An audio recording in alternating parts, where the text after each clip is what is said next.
All right, good evening, everybody, and welcome to the final forum of the spring season here at the Ford Hall Forum at Suffolk University. I'm Jennifer Bernardi, the Executive Director of the Ford Hall Forum, where our programs provoke thought and encourage you to listen, learn, and engage. As we gather here tonight to discuss the 100th anniversaries of Boston's biggest attractions, the Fairmont Copley Plaza, the Franklin Park Zoo, and Fenway Park, you'll see photos of these institutions then and now right behind them, right behind our speakers. Our moderator will even show us some photos of the old Filene's on Washington Street, which would have been 100 this year as well. Before we begin, the forum would like to thank our generous sponsors, including, among others, the Lowell Institute, the Massachusetts Cultural Council, the Barr Foundation, the Nellie Mae Education Foundation, and our partners at Suffolk University, which serves as the Ford Hall Forum's home base. We also encourage you to visit our restaurant sponsor, the Woodward at the Ames Hotel, right after the forum. If you do, you'll probably see forum members Daniel Romanow and Andrew Zellermeyer, I don't know if they're here tonight, who just won a $75 gift certificate to the Woodward in tonight's Scholars Draw. See, membership does have its privileges. And finally, the Ford Hall Forum thanks our members, without whom we would not be able to put these forums on. If you're not a member yet, please visit our information booth before you leave. Our moderator for this evening is none other than Peter Meade. Peter Meade was appointed the Chief Economic Development Officer for the City of Boston by Mayor Menino in April 2011. He serves on the Mayor's Cabinet and as Chief Economic Development Officer leads the Boston Redevelopment Authority, which for the past 50 years has been responsible for Boston's planning and economic development agenda. Meade launched his career in the 1970s as member of the administration of Kevin White, where he served the city of Boston in many roles. He later became president and CEO of the Edward M. Kennedy Institute for the United States Senate, dedicated to inspiring the next generation of citizens and leaders to engage in the public square. Meade was the executive vice president of Blue Cross Blue Shield of Massachusetts for over a decade and later took over as president and CEO of the New England Council. Please give a big hand to Peter Meade. Thank you. Thank you very much. Thank you. It's very kind of you to be here tonight. I want to disclaim something right away. My two adult children were talking about my moderating this panel tonight, and my daughter said to my son, "Why do you think they picked Dad?" And my son said, "Because he's the only one who's 100 years old that they could find." It's not quite true, but good evening. I'm delighted to be here. And one of the reasons I brought the Filene's pictures, I became the BRA director in the city a year ago this week. And the only time that I was speaking anywhere in the city that I wasn't asked about the Filene's hole was when I spoke to a grammar school. But everybody else, and it was interesting, I was starting to chart it. Is it the first question? Maybe it's the second question. But it was always one of the questions. And February 3rd, Mayor Menino announced that we had negotiated an agreement, and Millennium, and they've built the Ritz, and they're building some other buildings in the city. They in fact, will be constructing at 1 Franklin Street. We hope this year, at the Burnham building, it's Burnham and Root, the Chicago architects, Burnham designed the building, and we hope this year that we will have some construction work starting in the Burnham building, and by this time next year we'll have work on the whole. It will be a residential place, and I think, frankly, a place we'll all be proud of. So that's the reason the Filene's pictures are there. It was 100 years old, and certainly one of the great Boston institutions. In a way, it lets us know and instructs us about how fortunate we are to have the 100-year-old institutions that are here and thriving. And so we'll talk about some of these. John Linehan is the president and CEO of the New England, of Zoo New England. And John was on with Emily Rooney on Channel 2 the other night. I'm sorry, it was not Emily who interviewed you. Yeah, she was out.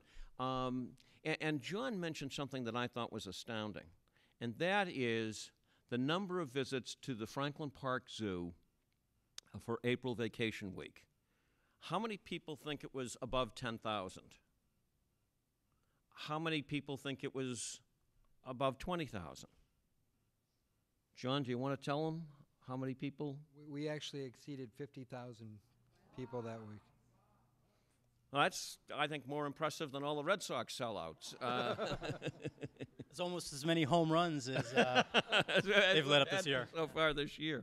So we're going to begin and talk about these institutions, ask some questions of each other if they come up in the panel, if they come to mind, and also ask you to participate. So if you think of something as we're going along, please, if you need, like when you get to my age, to write it down.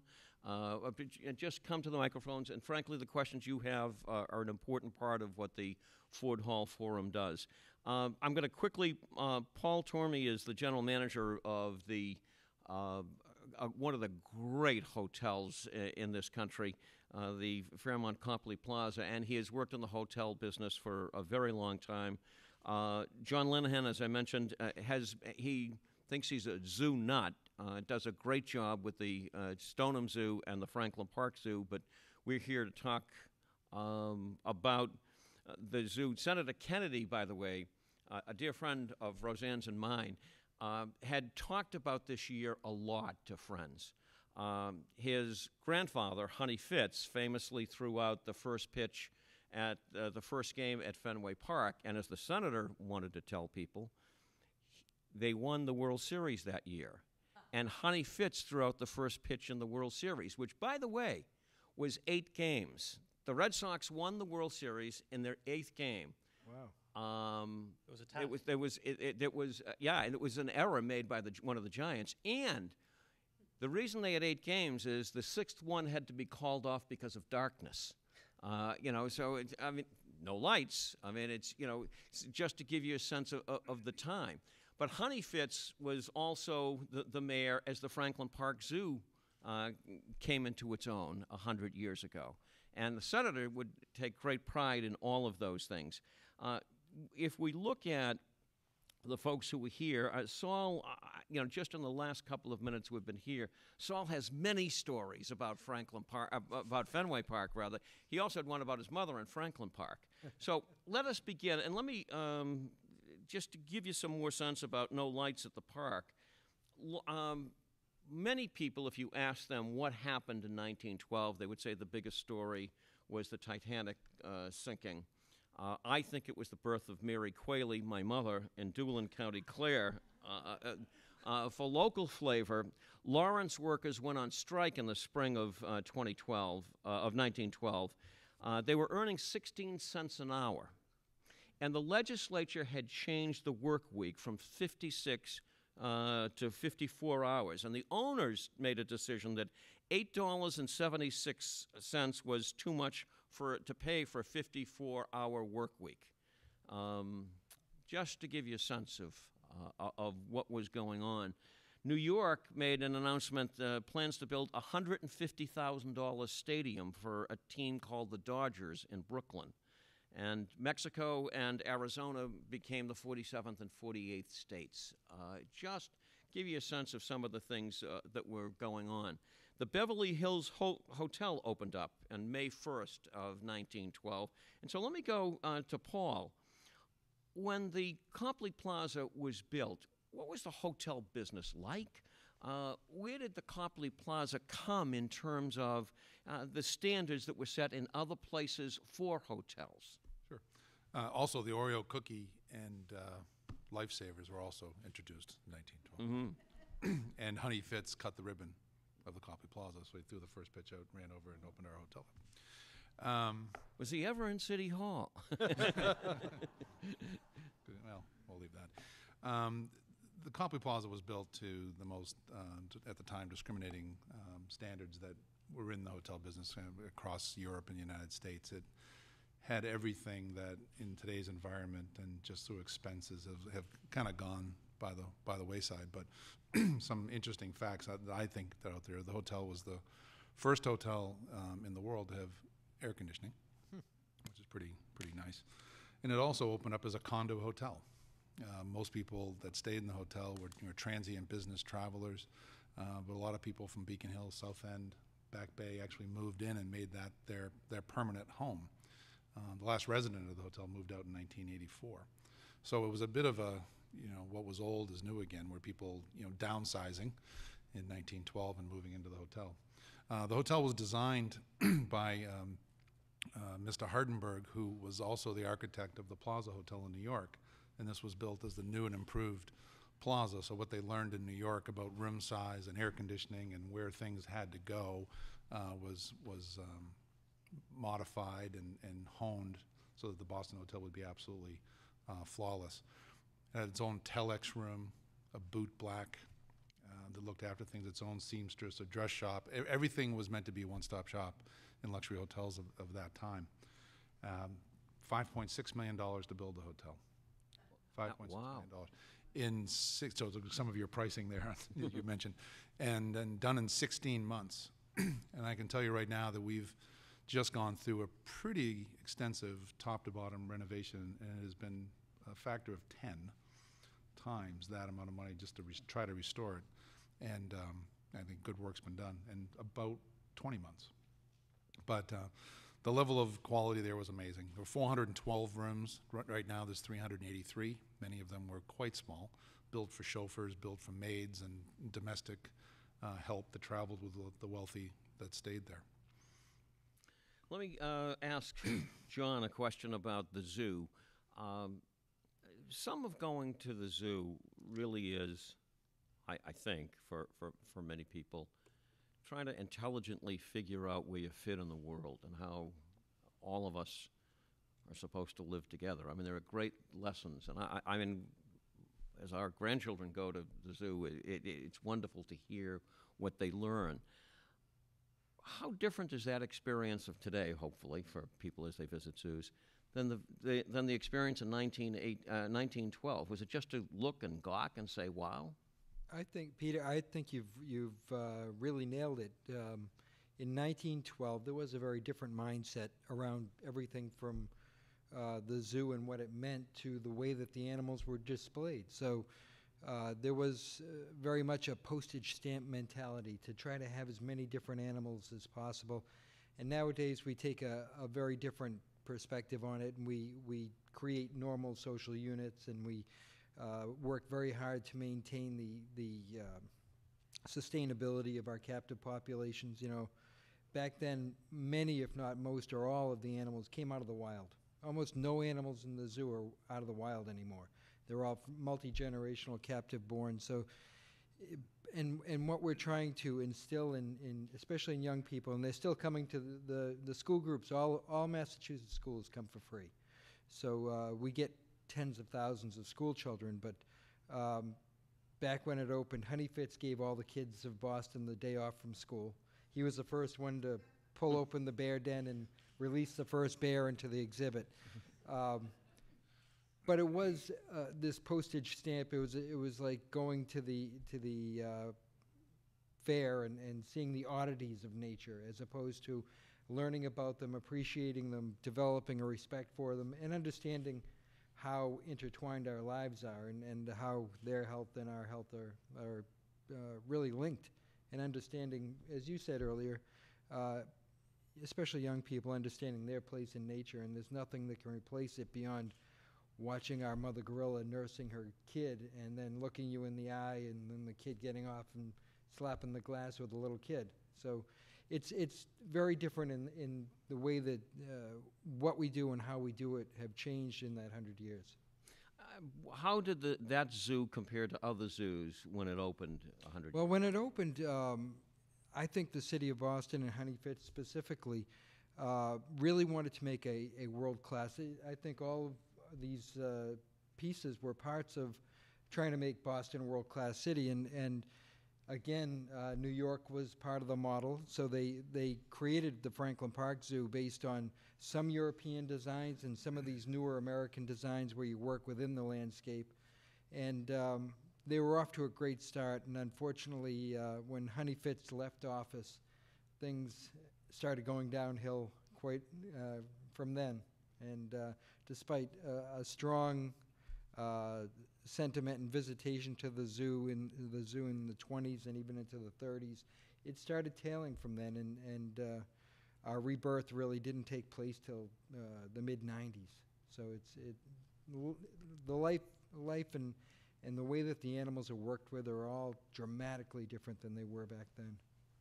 Let's talk a bit about Fenway Park, Saul. And for those who don't know Saul, he wrote for the Washington Post, the Boston Herald. He's also been associated with Dana-Farber and has written books about health, as well as the treasure he has with him about Fenway Park. Where did Fenway Park fit into all of this? First off, into the city, and where did it fit into in terms of parks around the country? Well, in the years before Fenway Park was built, really up until 1910, all the ballparks were made of wood. And there was a problem, of course, with fire. Matter of fact, there was a beautiful ballpark in Boston, the South End grounds, where the Boston Nationals played, who became the Braves, that burned down in 1894. So 1910, Ebbets Field was the first of the steel and concrete ballparks, and also Shibe Park in Philadelphia was built. So General Charles Taylor, who was the owner of the Boston Globe, also owned the Red Sox, and his son, John I. Taylor, who was kind of the de facto president. They were real estate moguls, so they knew that if they could build a beautiful ballpark like Ebbets Field, they could really attract people to the games. And they really weren't that interested in baseball, so they were thinking they'd build a beautiful ballpark, and then they'd sell the team and just make the money off the park. So that's what they did. Interesting in terms of what the present ownership has done with the park, in America's most beloved ballpark. My sister, who lives in Connecticut, was coming to the park opening day with Roseanne and me, and she saw the banner that said America's most beloved ballpark, and my sister Eileen turned to us and said, "Gee, I missed that election." But I think they're right. I think it is America's most beloved ballpark, and people really enjoy coming to it. Yeah, I mean, one thing that I realized when I was writing the book, I mean, I grew up in Boston and Newton and been to Fenway all my life. I knew it was a special place, but when I was writing the book, I really got a sense of just how special it is to so many people. I literally would walk up to people in the ballpark who I didn't know and strike up a conversation with them. And these stories, just everybody had a great story about their father or mother taking them for the first time, or something that happened to them at the ballpark, or a ball player they had a certain affiliation for or had gotten to know. And when I hear the guys on the talk radio, talking about the pink hats and how the people today, all they do is want to sing Sweet Caroline, they don't care about the games. I'm sure there are some people like that. But I got to tell you, there are still a lot of people who really care about the games and really love Fenway for what it represents. Let me ask, if I might, John, I'm going to ask Paul the same question, most interesting or favorite or famous guest at the hotel, but how about at the Franklin Park Zoo? Are there animals over the years that everybody wanted to see, an animal or a family that really sparks an incredible reaction from people who visit? Well, everybody loves the gorillas at the zoo, and specifically Little Joe, who's gained quite a bit of fame. Christopher the lion is also a big favorite. When he gets up and sort of proclaims his territory across the zoo, you can hear him over at the golf course, and he's quite a character. But I would say there have been, over the many years, there have been a lot of characters. Certainly the elephants, when they came in, and they came into Fenway in about 1914, I think. They were big favorites. And then there was Happy the hippo that was displayed adjacent to them. And as I understand it, I wasn't there, but there may have been 3 Happies over the years that just didn't change their name. So our current favorite is clearly, I'd say, Little Joe. Although we did recently have an election at the zoo for president, and Little Joe was not a candidate, but Christopher the lion did beat out one of our gorillas in that election. That was to be. Did anybody ask for a recount? It wasn't hanging that close. chads. Let me go to Paul and ask about famous visitors. Well, we've had many characters at the hotel. I think the one that I've been there 5 years. I think the person that I most liked meeting or honored to meet was Desmond Tutu. That was I don't know, just amazing. You always see him on the Time magazine or something. And then it's probably a toss-up between Kate Hudson and Paul Newman. I think Kate's going to win that battle. But I think those two people were some of the most interesting. But several presidents. Let me ask Saul. Let me give you a couple of names and ask for a reaction at Fenway Park. Babe Ruth, Ted Williams, Bill Lee. Wow, three very big personalities on the Red Sox for sure. Of course, Babe Ruth was the first great Red Sox pitcher, well, actually, along with Smokey Joe Wood in those early years. Cy Young had to be in there someplace. Well, he wasn't. He never pitched at Fenway for the Red Sox. Okay. He pitched at Huntington Avenue grounds, where Northeastern is now, was the former ballpark for the Red Sox that was torn down when Fenway was built. But Babe was a pitcher on the 1915, 16, and 18 World Championship teams for the Red Sox. And then they noticed that he could hit pretty well. So they started playing him in the outfield when he wasn't pitching. And pretty soon he was playing in the outfield almost all the time. But the owner of the team, Harry Frazee, I'm sure some of you have heard that name, he really thought that Ruth was a bad influence on the team. Despite all his home runs, I think he was kind of like the Manny Ramirez of his day, kind of a man-child, and didn't really follow orders, and he could be coming in at all hours of the night. So in 1920, in January of 1920, he sold him to the Yankees, and we all know what happened after that. Ted Williams, I would say the most iconic figure in Red Sox history. He played in Fenway Park in parts of 4 decades, because his rookie year was 1939, and his last season was 1960. So if you think about all the changes that took place in Boston over that period, and the one constant, besides the wars that took him away, was Ted Williams playing left field and batting for the Red Sox. And what people tell me that saw Williams play, I saw him in an old-timers game, which doesn't really count, was that the whole ballpark would be quiet when he came up. And even in batting practice, when he came up to the plate, the opposing players would turn, and everyone would watch with reverence when Ted was at the plate. He was just such a marvel with the bat, and so graceful. And the third one, Bill Lee, he was one of my favorite guys to interview for the book. Just a real, very bright, very irreverent, and a lot better pitcher than people probably gave him credit for. The funniest story about Bill Lee, or at least the funniest quote from Bill Lee, is 1975 World Series. Henry Kissinger was at the game, and there was a rain delay, and they asked Bill Lee afterwards, if you wanted to meet, what would you ask Mr. Kissinger? And he said, "I want to know where all the wheat is going." And then then they asked him at the end of the game. This is Game 2, which he pitched, and the Red Sox lost, thus making the series 1-1. And he said, "Bill, what's your assessment of the series at this point?" And there were like 100 microphones, and he said, "Tied." Absolutely right. In 1959, I think it was, Pumpsie Green was the first player of color to come to the Red Sox. They were the last team in baseball to have an African-American player. And Pumpsie Green told a story recently when he was here for the 100th anniversary of the park about he first came up with the team, and they were on the road in Chicago, and he came out, and ball players you've all seen it, warming up. And Ted Williams came over to him there, and he said, "You're my partner." And to think of, first off, the reverence that everybody had for Williams, and the fact that he was the first one to partner with Pumpsie Green as they were warming up. I think a huge statement about. Well, actually, first of all, Ted was half Mexican, Yes. so he knew what it was like to be a minority himself. And if that had been known at the time, his mom was not English was her second language, so he knew what it was like to feel like an outsider, and also he did feel this affinity towards helping the African American players. In his Cooperstown induction speech in 1966, he actually made a point to say that he hopes that someday Satchel Paige and Josh Gibson and the other great Negro ball players that aren't here just because they didn't get the chance will be in the Hall of Fame. And that one statement really did a whole lot for. A few years later, they did start taking in the Negro League players into the Hall of Fame.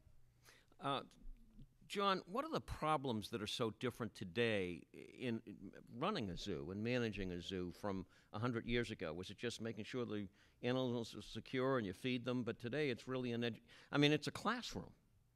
It certainly is, and we have to be thinking about what we're teaching, how we're teaching it, and working within the curriculum frameworks of the state and the city.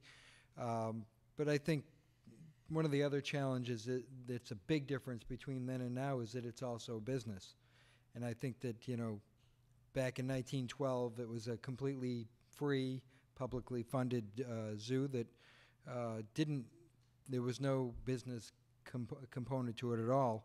And nowadays we do have to consider that as we're trying to achieve our mission and making sure that everybody has access to the zoo while we have to charge admission. So I think, the other thing that is very different now as well is our involvement in conservation. And I think it's core to our mission now. It was not even on the agenda beyond some education back at the turn of the century. And we're now involved in projects that are as local as Plymouth or New Hampshire with conservation projects, or as far away as the Himalayas and Russia, where we send eggs from our cranes to be released back into the wild. So the contrast between then and now in terms of education, in terms of the focus of what I have to worry about every day and what we have to do better at every day have changed dramatically, and as well as the skill of the people. The internet has been a great thing for the sharing of information, and much less is now sort of this verbal history and teaching of each other, and there's much more formal education and research involved now that's being collaboratively shared between all the accredited zoos. Franklin Park was first accredited back in 1989, and that was a high water mark in terms of finally achieving that after several failed attempts, and it's a very high standard, and that's another component. That's looking at how we run that as a really professional organization with things like education and with things like our conservation work, and as well as ensuring that we have the best possible care for the animals. Paul, take us to your business today, but first, what were the revenue streams in a hotel? How did a hotel make money 100 years ago, and how is it different today in terms of what are the profit centers that you have in a hotel? Sure. I think probably the further back you go, I think most of the revenues came out of food and beverage and the profits there. And the numbers were just enormous. And I think over time, the cost of serving banquets and restaurants has become very, very high. It's very difficult to make money in food and beverage in a lot of hotel environments, whether it be due to labor contracts or just the expense of keeping the lights on in larger rooms. It was probably in the 40s and 50s when it moved more towards guest rooms and special events. But guest rooms right now, within all of Fairmont, but at Copley Plaza, represent about 70% of the money that we take to the bottom. And is that typical across the industry? It is. Mm-hmm. Yeah. I think typically the higher the room rate goes, the lower that percentage, because you're spending a little bit more money in the nicer flowers or bigger bottles of shampoo. But most of the profit comes out of rooms. We used to make, I know everyone hates paying for telephone or internet in a hotel, if you still do. But I remember I used to work at the Sheraton Boston Hotel. I was the manager there, and that's 1,200 rooms. We would do on an annual basis anywhere between $700,000 and $800,000 a year in revenue, charging people to pick up the phone. And it's a lot of money, but it paid for the 14 or 15 people that answered the phone. It paid for the telex wires, and it did all that. Today, in the Copley Plaza alone, the phone department costs us about $350,000 just to run it, just to have it manned, just to pay for all the technology that changes every 90 days. So the demand on technology has created a huge cost, but also a build for loyalty for people to stay there. Weddings are huge for us. We do anywhere between 65 and 80 weddings a year. How many? 65 to 80 weddings a year, and I'm happy to say that we do a lot of very large society weddings, and we charge an exorbitant amount of money, and which is you're supposed to. That's right. I mean, no one goes there anymore because it's too expensive. But I mean, people line up. We're one of the top venues for that, That's a big profit center for. And the food business, how much does that contribute today in comparison to 100 years ago where it was? It's probably upside down. I think we probably get 20-25% of our profit from food and beverage, whereas before I would submit to you is probably well over 70%. Yep. Saul, talk to us about pitchers. At the 100th anniversary at Fenway Park, we were there, and it was interesting. You know, you had this steady applause as players are coming out from different parts of the park, and when obviously Francona, I mean, you had these huge eruptions of applause for people, but Terry Francona, set a new volume record at Fenway Park. But when Pedro Martinez came out, he was working the crowd right away. I mean, just look. I mean, the guy is such a great showman. And I was saying to my brother, I think the best pitcher I've ever seen, and my brother was saying Roger Clemens was. Talk to us about pitchers in Fenway Park, and who you think are interesting for our audience. Well, I mean, you can't go wrong with either of those guys. I would say if you really look at the stats and the times that they played, Pedro, for 3 or 4 years when he first came to the Red Sox, was probably the most dominant pitcher, perhaps along with Sandy Koufax, in the last 50 years, because it was the steroid era, right, as we later learned. So you had all these guys hitting all these home runs, yet Pedro was consistently having ERAs of like 2.3, 2.2. Even when Clemens was still in his heyday with the Yankees, Pedro was just a step above Clemens. Clemens did have some amazing games too with the Red Sox and was a great pitcher for them. My favorite pitcher from, as much as I loved watching both of them play, was Louis Tiant. As a kid, he just had so much electricity around him. He's this big Cuban guy. It kind of looked like the guy you might see at the gas station, with the big Fu Manchu mustache and the affable, but just fantastic athlete and a great pitcher. And as I've gotten lucky enough to get to know him in the last few years, a great guy too. And it's always nice when your heroes turn out to be good guys. Louis Tiant was my dad's favorite ball player on the '75 Red Sox, and it was great for me to be able to take my dad to the park. Roseanne and I ran into Louis Tiant at a hotel in Florida, and I said, you don't want to go up and bother this guy. But I said, excuse me, Mr. Tiant, I'm not going to be long. I just want to tell you how much enjoyment that you brought to my family and how wonderful it was for us to watch you pitch at Fenway Park. My father loved you. And I'm walking away, and Louis Tiant says, come on, keep talking. It's funny. I had I said probably the exact same thing to him when I met him. We actually did a book signing together at Jerry Remy's, and but by the end of the night, he was kissing my daughter and sharing, giving my son cigar butts, and he was just a fantastic guy. In 1912, Arizona, Wisconsin, and Kansas gave women the right to vote. 3 states that were leading the way. Woodrow Wilson was elected president in a very split election. And the Japanese gave the United States of America 2,000 cherry trees. And Mrs. Taft went, actually at the White House there was a great discussion about where they ought to be planted, and nobody could kind of figure out a place for them to go. And somebody said, well, why don't we put them down near the tidal basin? So it was, I think, for all a fascinating year. We're going to get to your questions in just a couple of minutes. Let me go back to Saul for just a moment. The baseball business, how has that changed in 100 years? And we're talking about revenue streams and how different the zoo is and the hotel business. How different is the baseball business than it was 100 years ago? Well, I would say the biggest change is the fact that the players have a lot more say now in what happens to them. Back in 1912 and up until the 1970s, a ball player was pretty much, chattel, as they would say. You were kept in the minor leagues for several years. As long as the team wanted to keep you down, then they bring you up. And if they wanted to send you back down, they'd send you back down. There was nothing you could do about it. There was no free agency. There was no 10-5 guys, that had the right to say who they could be traded to. You pretty much were in the control of the owner, so the ownership really held the reins.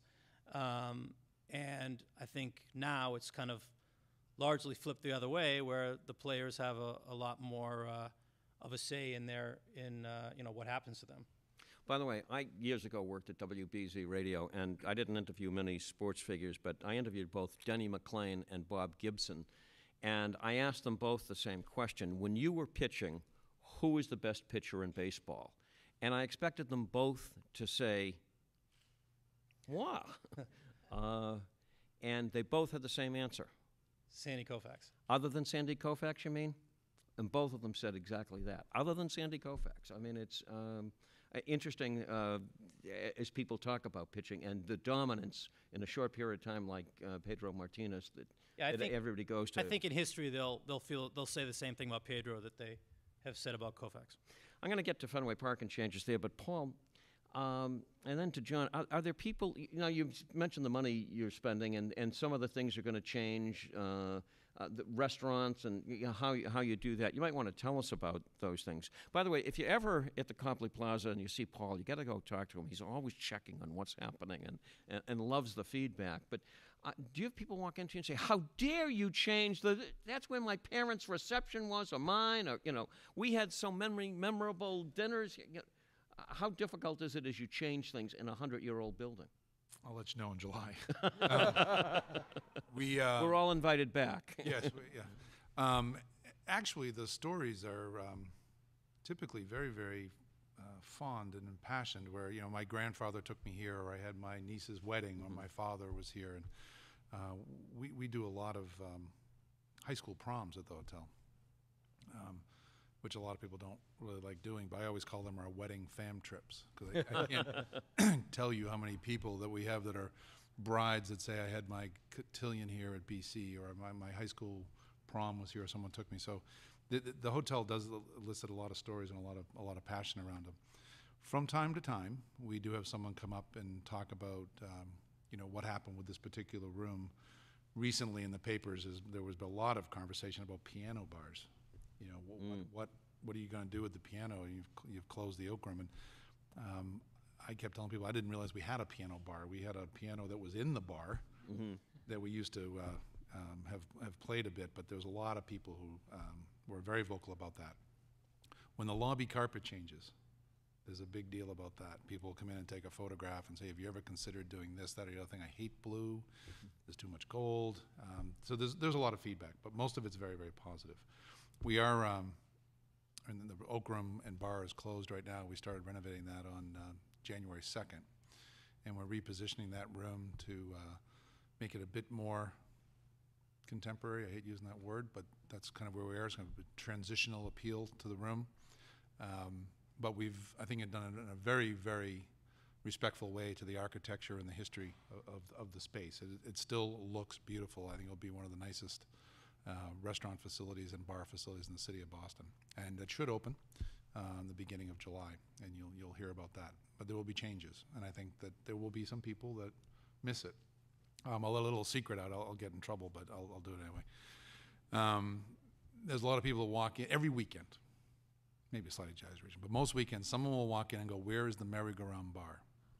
And I don't know if people remember the merry-go-round, but it closed, I want to say, in 1973-ish. And there's people that'll walk in and go, well, the merry-go-round, I missed the merry-go-round. What'd you do to the merry-go-round? Well, since 1974, it's been the Oak Bar. And now it'll be something else.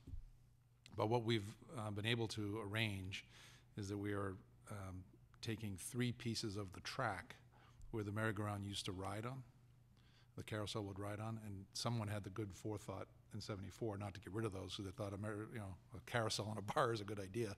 So they left the tracks there, and we've taken out some sections, and we're going to have those reinstalled in the floor. So when people come in and say, what did you do?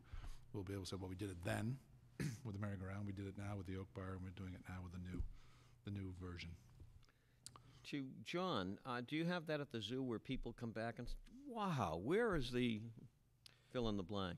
Yeah, it's primarily the really old timers. We've certainly made a lot of changes over the last 15 years or so.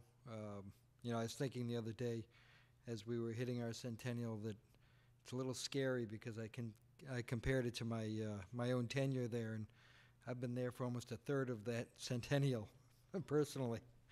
You went there on a temporary job, right? I did, and that was over 30 years ago. Pretty long temporary job. But it changed so dramatically in that time, and for the most part, when we're changing things, there's often very little in the way. Some of the historic old buildings are long gone. Some are still there. There are a few components, and we ran into a challenge when we took down our colonnade out at Peabody Circle, with people not wanting it to go, but it was literally going to kill somebody. But for the most part, we actually have great excitement around our new developments at the zoo, with very little in the way of nostalgia for the old because of again, going back to those ways that things have changed, the sort of humane standards have changed so dramatically that nobody could ever stand to see animals in the old cages. And so there's always great excitement. We have an incredible new playground opening in the zoo this summer. We have traveling exhibits that come in. We have dinosaurs that'll be at the zoo, animatronic dinosaurs this summer, and lots of other stuff going on. So there's generally speaking just a lot more excitement, a lot more anticipation, a lot more positive buzz about changes as they take place in the zoo than there is sort of nostalgia anymore. Neither John nor Saul have asked me to do what I'm about to do. I want to make that clear. But if you would like to be a member of the Franklin Park Zoo, there's a way to do that, and maybe John could tell us. I'd be happy to. First of all, when you're leaving, everybody will get one of our little newsletters, map and field guide, I should say, and on it is a free pass to come to the zoo. So to thank you all for coming out tonight and missing the Celtics, want you to come to the zoo on us. And yeah, there goes the room emptying. Yeah, thanks. Gee, I thought they were on tomorrow night.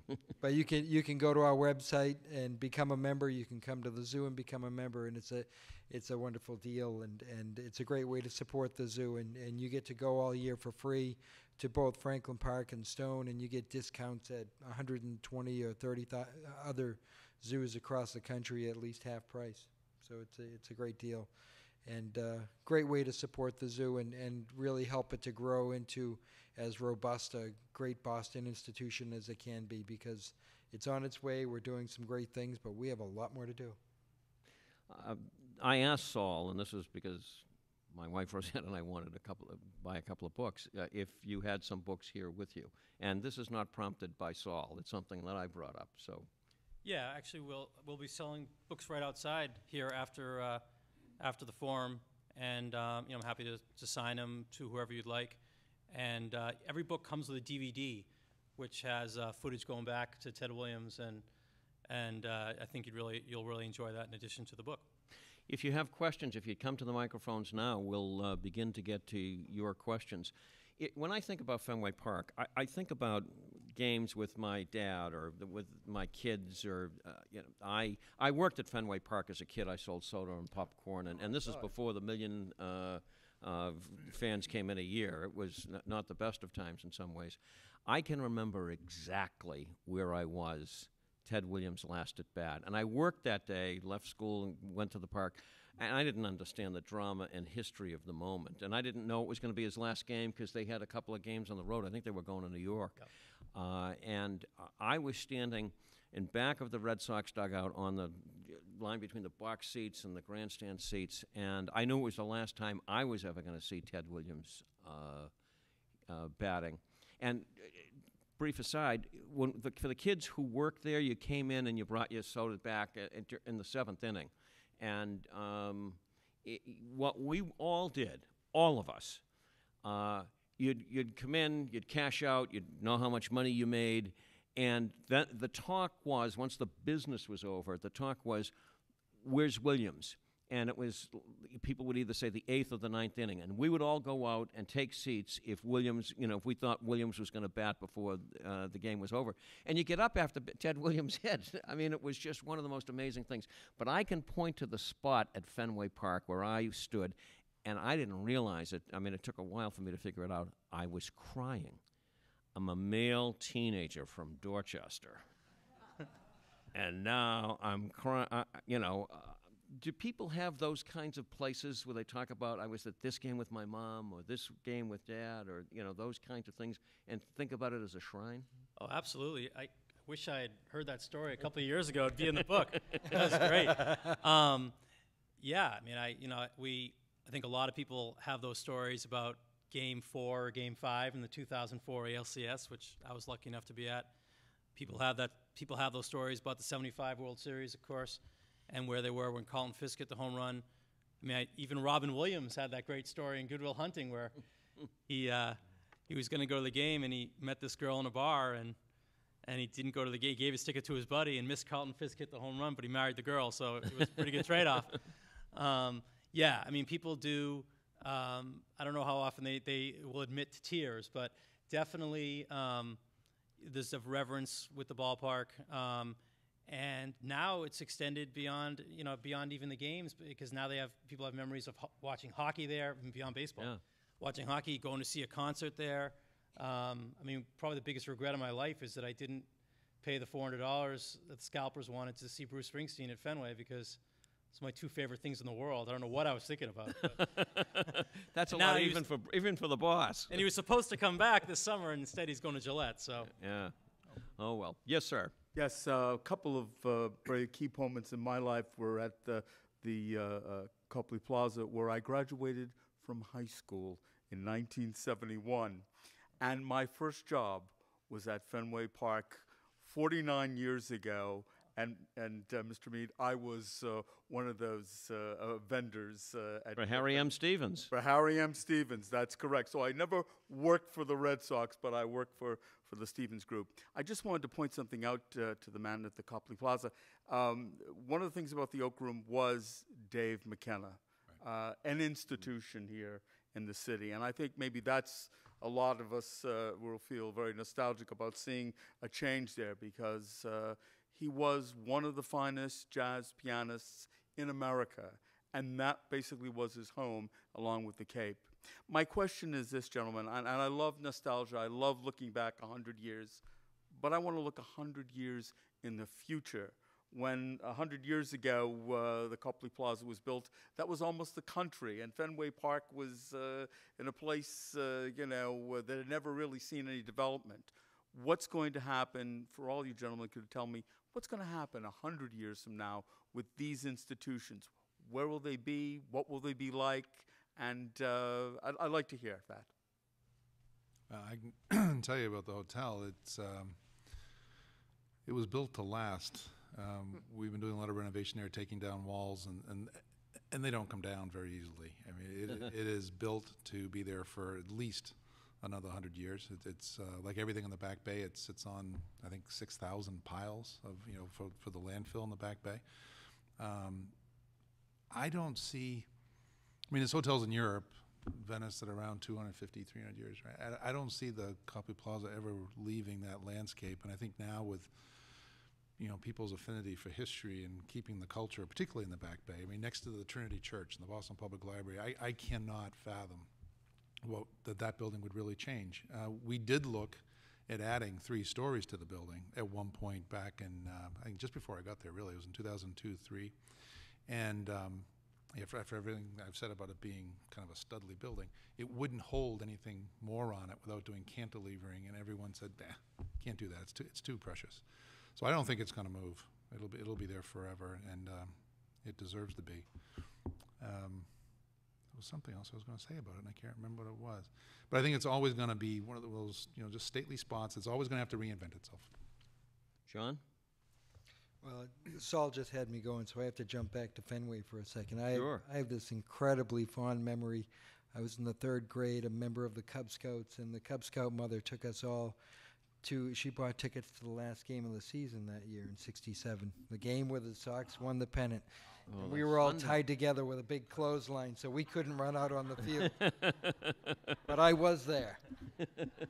But I do think, thank you for the question, I think the rate of change in zoos between the last 100 years and the next 100 years, I think is going to be dramatic. I think there are going to be entirely new systems for bringing people and animals together in ways that are not deleterious or dangerous. I think that there'll be the zoo will be sort of a conservation center that's bringing people in touch with nature all around the world. It's sort of a doorway to the world now, and I think that in many ways it'll expand on that and be bringing people and cultures as well as the animals, and really sort of bringing people in touch with their role in the world, the role of the other animals, and I think there will be great technological changes that will change the way that we're going to the zoo and experiencing the zoo. So I think there's going to be a lot of creativity at work, but the changes we've already experienced are amazing, and I think the rate of technological change is going to have a big impact there. You're describing that, John. I'm thinking of like a holodeck at the zoo or something. You can go into Africa or something of that I wouldn't nature. doubt it. That'd be great. In terms of Fenway and 100 years, well, unlike the Copley Plaza, and I don't know if the zoo ever had this danger, but Fenway actually was pretty close to being torn down several times. Of course, most recently in the 90s, John Harrington and the JRY, the leftovers from the Yawkey regime, really thought they were really making the case that the ballpark wasn't economically viable to keep up. And there was actually this renegade little group called Save Fenway Park that used to camp out behind the Green Monster, kind of like Save the Whales. And they had their own architect who showed how you could build seats on top of the Green Monster and build a second deck, and it would work. And of course, the new owners came in and they saved it. And now it's this past January or February it was named on the National Historic Register, and so I think that gives it 40 years more of a state of execution. So if we can get another one of those in another 40, 50 years, hopefully it'll be here in 100 years. Maybe it'll have a retractable roof. I don't know. But the nature of baseball changed, though. That's the thing I'm wondering. Yeah, it's a really good point. But if you look back, the game hasn't changed a lot in 100 years since it started. Really hasn't. I mean, yeah, it's a dead ball to the live ball era, and there's been some changes, but it's largely the same game with the same distances between the bases and the same players in the same positions, except when Big Pappy's up. And so I think I'd put my money on it. The designated hitter will be adopted by the National League 100 years from now, just to bring them up to speed. If I could, in terms of what I do for a living, talk about where I think we'll be 100 years from now. As you go back to 1912, we adored the car, and we cut our cities apart and separated parts of our city for the car. And we did it with joy, as it made us very hip and modern, and part of what you had to have in a city. And we uglified a number of cities in this country by doing that and made the cities less livable. I think the last century was the century of the car. I believe that this century will be the century of the pedestrian, the bike rider in cities. We put in a bike program in the city of Boston last August, 150,000 rides before it ended in the fall. And while occasionally I'll curse somebody who's not in a bike path and all of that, I mean, it's a tough city to ride a bike in when you think of how we all are as pedestrians. Boston's the youngest city in America. 1 out of 3 people in the city of Boston is in the cohort from 20 to 34 years of age. And they are our great natural resource. The reason companies are talking to us about coming to Boston is those young, well-educated people. And they buy cars. Forbes did a story on it, how people in this age group buy cars a lot less, have driver's licenses a lot less than those of us in this room. And for them, their carbon footprint is as significant as the civil rights movement and the Vietnam War was for so many of us. And I think public transportation is going to, in the next decade or so, outstrip what we do with highways, because we'll need to do it, and the cities that do it and do it well will be the cities that advance. And my hope is that we do it well in this city. You'll see some density in buildings. One of the things about this city is there aren't a lot of places where you can go high. If the buildings are high, they're greener, just by the nature of how much space you take up and what you do with them. But we don't have that many places where you'd go high. I use examples on the beloved Greenway. South Station's a place you can go high. You can have dense buildings. Not far from here in some parts of the downtown. I think the Filene's Hall, you can go high. But, you know, the Beacon Hill, Back Bay, the North End, there aren't many places where you'd have density. So some of that will be something that changes in cities. Vancouver, a lot of people think, is the preview of what may happen in terms of the amount of density. They got a lot of people from Hong Kong and a lot of Hong Kong money, and almost overnight the population in Vancouver increased dramatically. I don't think we'll ever do that, but I think you'll see more cities doing that over the next 100 years. Let me go to you, sir. Yeah, I just have a very specific question about the zoo. You mentioned that now most animals are animals who have been raised and lived in captivity the whole time. Do you no longer go out to the wild to get replacements? No. What is the normal practice, and what will be the practice in the future? Thank you. No, I think at this point, I think we have one animal I can think of that came from the wild in the zoo right now, and that's a condor named Tito. And Tito came to us from the zoo in Puerto Rico, where he had lived for some 40 years, taken from a nest in the wild. He had lived by himself and was the icon of the zoo. And he came to us for breeding. And so far, for one reason or another, the girls haven't liked him, and we've actually initiated an artificial insemination program. And I know it's not necessarily for all the years in this room, but today I was thrilled to hear that we got a great semen sample from him. And believe me, in the zoo, that's Daddy, what did exciting. you do at work today? But no, almost no animals are coming out of the wild anymore into zoos, into accredited zoos, I should say. And that's a combination of things. That's the collaborative approach we have with what are called species survival plans, where all of the accredited zoos more or less pool their animals, and after doing a genetic analysis of all these animals, create very complicated breeding programs to maintain the maximum genetic diversity for generations to come. And that's to not only to maintain stable captive populations, but in case of the eventuality for reintroduction.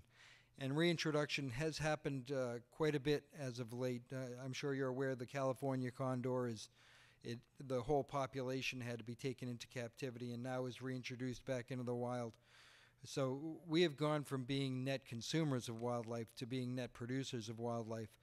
And you want to avoid actually having to do reintroduction programs because they're very costly, both in dollars and in the lives of animals, because making this transition back from being captive born probably for multiple generations, as we're doing with our Mexican wolves and a number of other species, it takes a while, and it takes generations for them to fully readapt to the wild, and it takes a lot of care and nurturing in bigger and bigger pens, that sort of thing. But there is little to match the thrill of when one of my staff members got to bring red-crowned crane eggs back to Russia and bring them to this preserve in Siberia to be hatched out and eventually released back into the wild.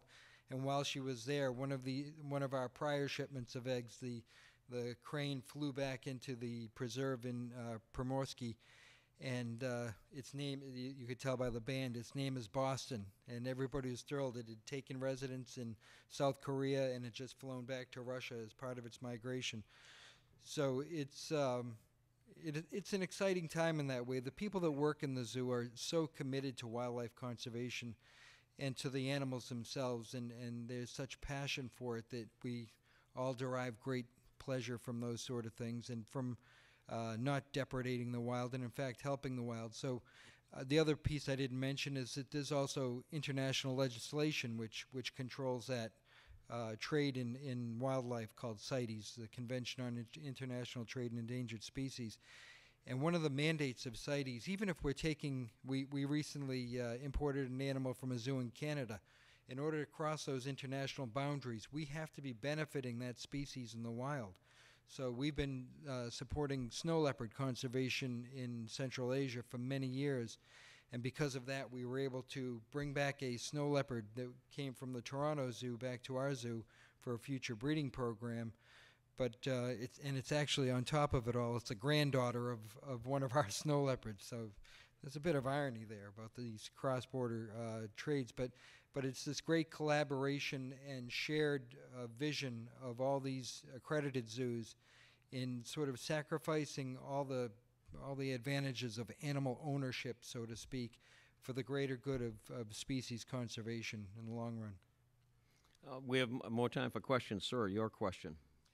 Yes, I came obviously not from here, from Germany, but this great institution which you represent made me very proud Bostonian.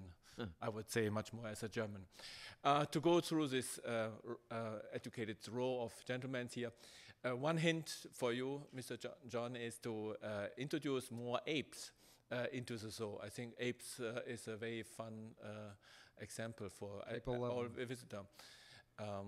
To you, Mr. Paul, the Fairmont, I want to remind the audience and you also that the Fairmont Copley Square Hotel was built on the ground of another great institution of Boston, which of the Museum of Fine Arts. Right.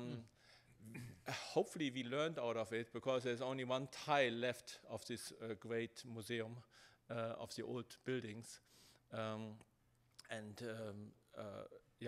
Of the new example of one Franklin Square Street, which I would like to come back to it, if you could educate us, what is the future of one Franklin Street, if you can, and to the Fenway Park also. Fenway Park is now, I think, the oldest baseball stadium in the United States. Unfortunately, because in Detroit, the old baseball stadium was torn down. And in regards of this, I liked the approach, and I would like to know more about this, that the Filene's basement building is still standing, and hopefully it will still stand for the next 100 years. And if you can enlighten us as the future of this whole. Thank you. I'll take mine last, but Oh, if there was, was there a question? The question about the museum? If there was anything left? For the Fairmont Hotel, Right. if you can, how was the deal back then that unfortunately the Museum of Fine Arts got torn down? As I understand it, the Museum of Fine Arts was part of the whole Greenway, or the Emerald Necklace, that was built in its present site. And the people who bought the land or built the hotel wanted to do just a commercial enterprise. And there was a desire to move the museum to be part of that whole Greenway or Emerald Necklace complex, is my understanding of how that worked. So I think it was a mutual benefit for everyone. I don't think there was any big concern with the museum being torn down, but it was more of a benefit for the square to put the hotel there and to move the museum out onto the Greenway. To Franklin Street, the old Burnham building, again, the Chicago architects, Burnham and Root, Burnham did that building. That will be commercial space, stores on the first 3 floors. And as people are planning buildings, it's You cannot get the same per square foot for the second and certainly the third floor as you get in the first floor as you're financing. It's part of what you're thinking. But probably the first 3 floors will be retail. The other floors in that building will be office space. Where the hole is on Franklin Street, it will be residential. Certainly, if it were to open today, several of the top floors would be condos. Financing today is simple for apartments. Interesting, a year ago when I started, no one was talking about hotels, and we have several hundred rooms under construction right now for hotels, and a couple of places with condominiums. So as the residential building comes online, I think you'll see a larger condo market. We broke ground for 1,000 units of housing in the city of Boston in the last quarter of last year, and we will break ground for another 1,000 units of housing before the end of the second quarter this year. Jane Jacobs wrote about what the city ought to look like, and the cities ought to be at least 18, if not 24-hour-a-day operations. You're going to see a dramatic change in downtown Boston in the next 3 years. We've opened 40 restaurants in the downtown crossing area in the last 2.5 years. And the combination of both restaurants and residents, if you look, one of the things, I was chairman of the board of Emerson College, and we redid the Paramount Theater. And I don't think anybody would ever have guessed that Lower Washington Street would be in better shape than the downtown crossing part of things. But you look at the apartment buildings going up there. Stewart Street will have new apartments, as well as the ones that will be going up at Franklin Street. So there'll be loads of people who are living and dining and working in the downtown area. So and I think Franklin Street will be an important key to that. Yes. One of the other national treasures that dates to 1912 is Julia Child. This would have been her 100th birthday. And about 12 years ago, she was having dinner at the Oak Room, and she had the veal chop. And somebody said, "Julia, dearie, how is the veal?" And she put her cutlery down. She said, "The veal chop is perfect." And she loved the Oak Room. So I know you love those stories, so I thought I would pass that along. She was a treasure. Thank you for reminding us of that. And I think she told us all that if you could read, you could cook. A good imitation, too. Pardon? That was a good imitation. Save the liver. Yes, ma'am. I have to start with my Fenway Park story, which is that I went to Mel Parnell's no-hitter. Oh, wow. I thought it was the most boring thing I'd ever had. He just died, as a matter of fact, a Yeah, couple weeks ago. I saw that. I know, it's very sad. But, you know, when you're a kid, a no-hitter is a no-fun game until, you know, my father wouldn't leave, but we all wanted to leave. Wow. Anyway, I'm wondering why, you know, hotels turnover, you know, they close faster than they open up, it seems like, and zoos certainly went through a period all over the country of closing, and baseball parks are torn down a lot and rebuilt. Why do you think these important institutions in Boston have survived for 100 years? I mean, what is it that made them different than all of the other hotels or all the other, you know, zoos or whatever? Let's take it this way, Saul, and we'll get down the table. I think that dating back to the 1870s, Boston has really been probably the most rabid baseball city in America. Certainly, there have been cities that have gone through periods of more success, especially New York. But New York, you know, there's many teams and it's a much bigger place. There's always been something about Boston and baseball. And I think the fact that you've got all these young people, as Peter made reference to, that kind of fall in love with the game when they're young or they come here in college. And you've got so many different institutions of higher learning. And I think baseball has kind of always been kind of a a game of the literary, and speaks well to writing and to education. And it's a game that you can kind of study and sit and, you know, it doesn't have the speed of some of the other games, but I think it's got kind of the lore and the history to it. And of course, Boston is so much about history that I think that's been one of the main reasons that Fenway's been able to survive the wrecking ball.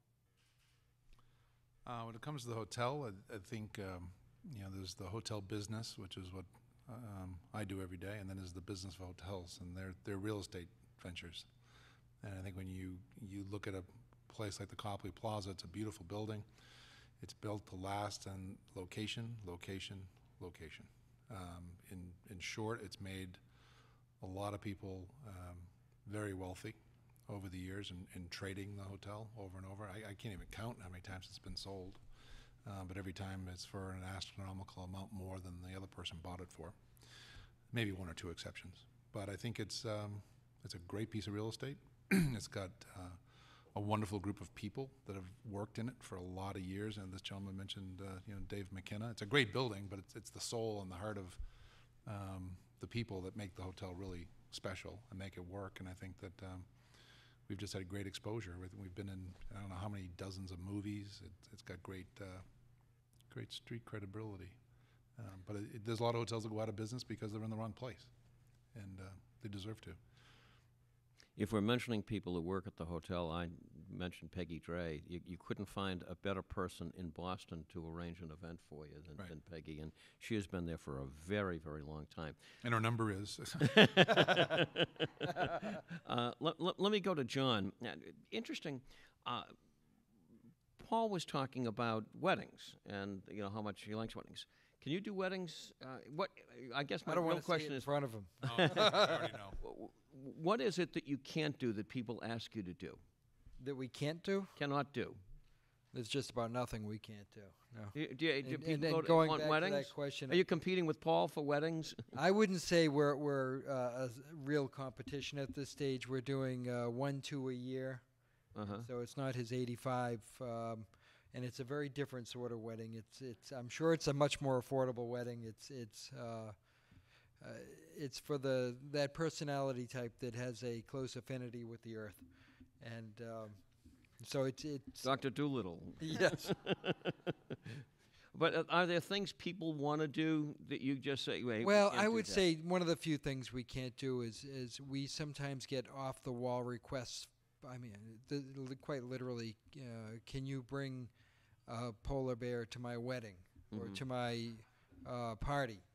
And so there are things we I suppose we could physically do that we wouldn't do, but no, we work hard to accommodate people, and we have, you know, weddings, bar mitzvahs, graduation parties, and that sort of thing. We have a great tropical forest that provides a great venue for certain types of events, but you know, there are no other places, I don't think, in the city where you can sit around and have a beer with a gorilla.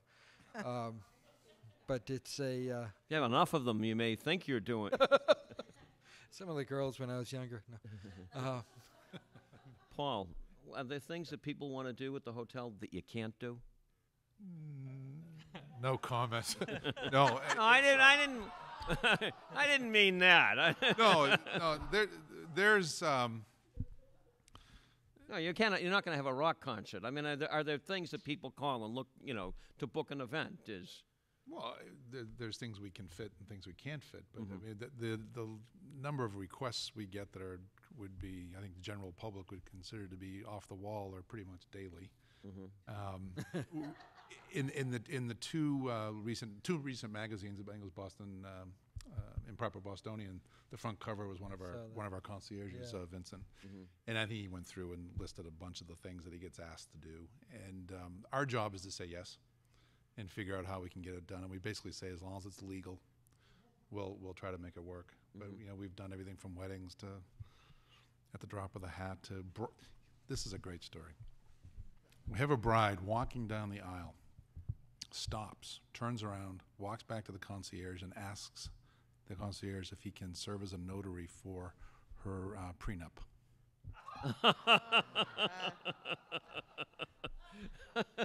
Concierge looks at her and said, are you sure? And she said, no, I need it signed. She goes, no, I mean about the wedding. But there's things Wow. that happen there every day that we just have to get used to. So how about at Fenway Park? Are there things people ask to do at Fenway Park that they just can't do? It's a good question. I can tell a story. Maybe Please. that'd be. I mean, one thing you're not supposed to do at Fenway Park is, stay after the game, right? They tell you to leave about half an hour or an hour after the game. Well, I met a gentleman in writing the book who is the president of the K-Card Club. The guys that hold up the K-Cards at the games. And I always thought it was college kids, but actually the guys who first started this were these, doctors and lawyers, and now they're in their second generation of guys. And one of the guys, I asked him, what got you so into the Red Sox? He said, I've always loved the Red Sox. In 1967, I was at Game 6 of the World Series, and the Red Sox won, and I didn't have a ticket for Game 7.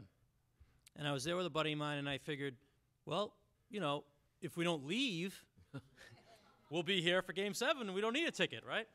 So they hid out in the center field bleachers, right where the triangle is. There were these old speakers there in the old days.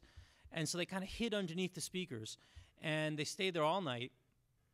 And the next morning, they were still out there. And I guess Joe Mooney and the grounds crew guys came out, and they started, cleaning the seats and cleaning the grass.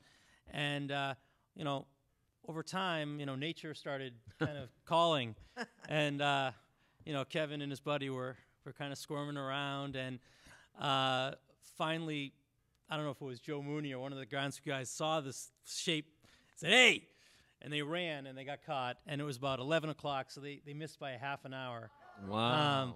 So they had to watch the game, and the Red Sox lost anyway. But anything that you can't do, I can't imagine. I do know that 20 years ago you couldn't do anything. I mean, Yeah, before, I know. Yeah. you couldn't step on the grass. I mean, I remember the first time I was stepped on the grass as a reporter. It was like one of the greatest moments of my life. Now, every 4-year-old kid can play catch at Fenway. So I think that it's become a much more accessible place. When I was a kid working there, we got to see batting practice. Nobody else did. I mean, you talk about the things you couldn't. I mean, it's and I don't know why it wasn't open, but years ago, in the mid-'60s, batting practice was the thing that was closed. All you could see is Joe Mooney fixing the field at the end of it. I want to go to a final question. I have a question. Oh, I'm sorry. If I can, I'd like to tip the hat to Honey Fitz, and certainly he's like this character you hear, Honey Fitz, but he was behind all of these institutions. And Peter, you certainly were on a friendly basis with the Senator Ted Kennedy, and others of you too. I'd love to know what a good Honey Fitz story. Go ahead. All right. Well, Honey Fitz. Never met him. Yeah, I never met him either. It's actually kind of cool. At the 100th anniversary game, 2 great-grandchildren of Honey Fitz and Caroline Kennedy, also a great-grandchild of Honey Fitz, so on both sides of the family, threw out first balls at the 100th anniversary game, so 100 years to the day. And actually, the beginning of my book, or maybe it's the second chapter, when Fenway opens, I open with Honey Fitz kind of coming to the ballpark. And Honey Fitz was a huge baseball fan. Before the Red Sox even came to Boston, he was a young congressman. He was a big Boston Nationals fan. They became the Boston Braves. John Fitzgerald, right. So he was a huge Braves fan. And then the Red Sox came, and there was a group called the Royal Rooters. And there were these guys, and the leader of them was a guy named Nuff Said McGreevy, who had this bar called Third Base, which was the last place you stopped on the way home in Roxbury. And he and all his buddies would go to the games. The reason he was called Nuff Said was because there'd be a fight in his bar over baseball or politics or something. He'd say, "Nuff Said." So he and all his buddies would go to the games, and Honey Fitz kind of became kind of the co-leader of the Royal Rooters.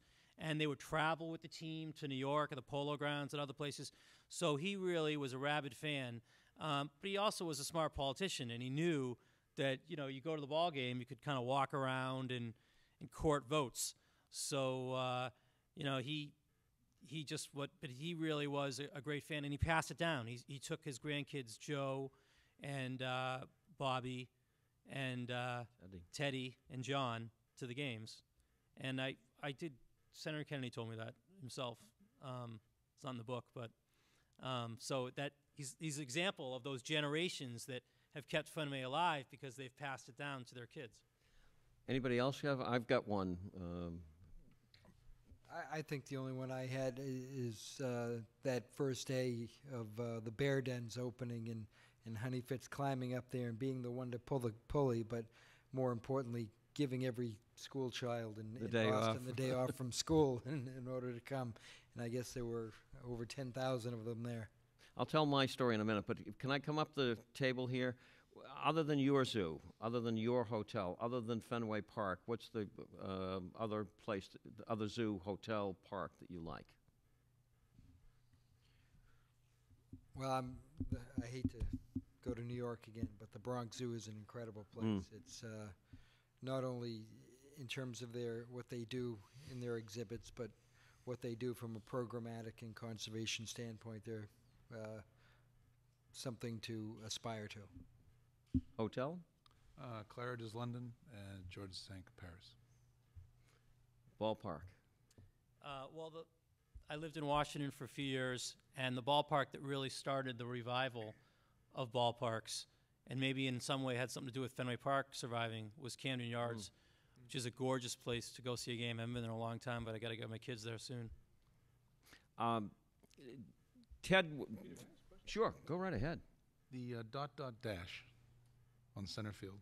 On In the Fenway, scoreboard? yeah, the vertical. Yeah. I know there's all kinds of stories, but Yeah, what does it say? It's the Yankees initials. Yankees initials. Yeah, TRY and JRY. Ted Williams played football at Harvard. It's a famous story. He scored a touchdown. Wait, you mean Ted Kennedy, right? Ted Kennedy, I'm sorry. Yeah. Although Halberstam, who did a book, the summer of '49, it was about the Red Sox and Yankees. He started out as a huge DiMaggio fan and ended up thinking Joe DiMaggio was all right, and Ted Williams was incredible. He said that Ted Williams would have been a neurosurgeon had he grown up in a middle-class family, that he had both the intelligence and the skill and the hand-eye coordination to do something like that. But Ted Kennedy played football at Harvard. He scored a touchdown, and there's a story of his father coming into the locker room afterwards and being thrilled that Ted scored a touchdown. Ted's embarrassed because they lost the game, which was important to everybody in the field. But Ted loved football and baseball, loved Fenway Park, loved going there. We would occasionally run into him at the park. And he had talked about throwing out the first pitch at the 100th anniversary. Larry Lucchino apparently had talked to the senator about his doing this, and he so looked forward to it. And then when he was stricken with brain cancer, the Red Sox contacted him about throwing out, and this is 2 years ago, throwing out the first pitch. And Roseanne and I were at a party for Ted, it was a birthday party, and he wanted to see me, and so we came into the room, and he said, "Guess who's throwing out the first pitch at Fenway Park this year?" And I said, "John Kerry?" And I won't tell you what he called me. But he had a great sense of the history of the town, and it clearly was his favorite hotel. He took great pride in Franklin Park because of Honey Fitz, and loved being at ball games at Fenway Park. Thank you. You've been a great audience, a great panel. What a wonderful celebration. Thank you very, very much. Keep it up for our speakers. This was great. Thank you. Saul Wisnia's book is right out here in the lobby. Buy it. It comes with a CD. It's fantastic. He'll come, and if you come, bring it back here. He'll sign it for you. And if you are one of the board members of the Ford Hall Forum or on our advisory council, or you're a speaker or friend of the speaker, please stay in the lobby. Don't go anywhere. Thank you so much.